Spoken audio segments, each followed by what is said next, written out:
If you've never heard of Masa, you are in for a treat. It's a delicate, fluffy rice cake from northern Nigeria, golden brown on the outside and soft as a cloud in the inside. Perfectly simple but full of history. Masa has been a staple in homes for centuries. Let me show you how to bring this authentic taste to your kitchen.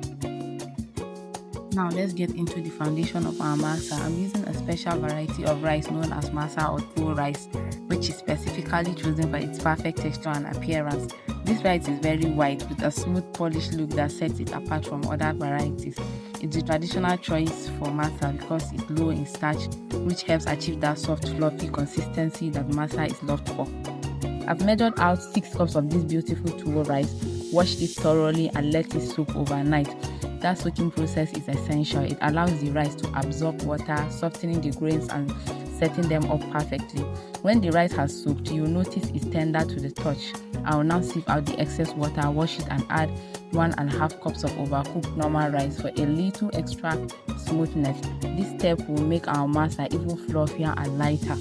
I blended the rice until the texture turned smooth and silky, just the way it should be.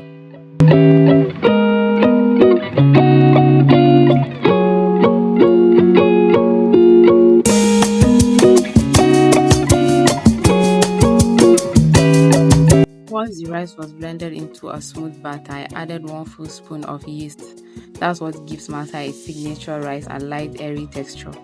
I added 3 spoons of sugar, not to make it sweet, but to help give the masa that beautiful golden color when it fries.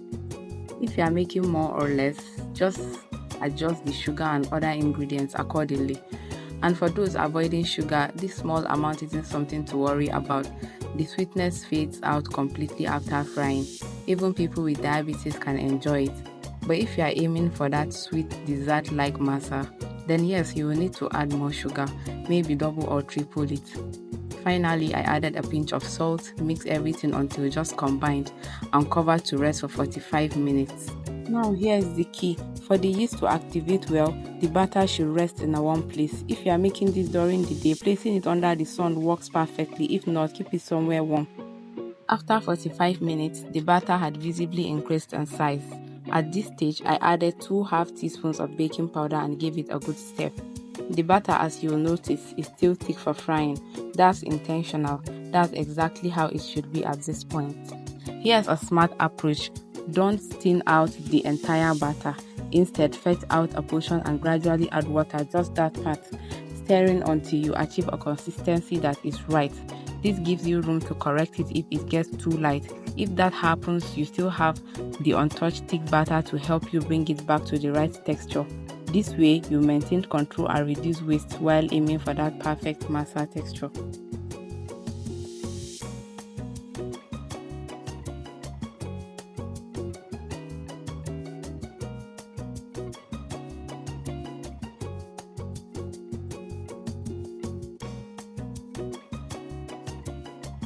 I placed my masa pan on low heat. Patience is key here. I brushed each hole lightly with oil, just enough to coat the surface.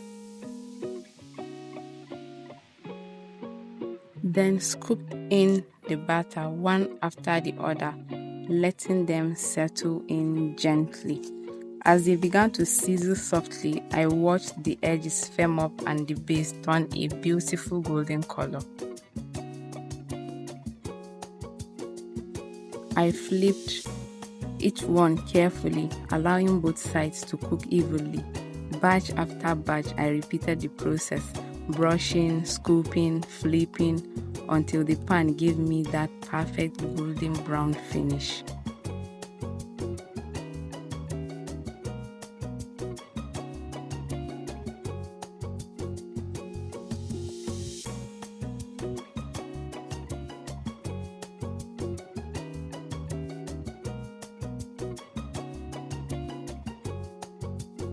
Then I packed the hot masa into a warmer to keep them soft and fresh, because masa is best when it's warm, fluffy and ready to soak up all the flavor. Just look at the inside, so inviting.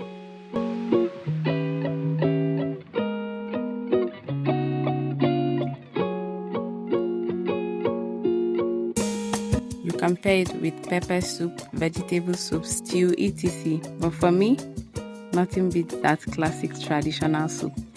Now, if your mouth is watering and you're ready to try this at home, don't forget to hit that follow button, share this video with your friends, and stay tuned because we've got more amazing recipes coming your way. Thank you for watching.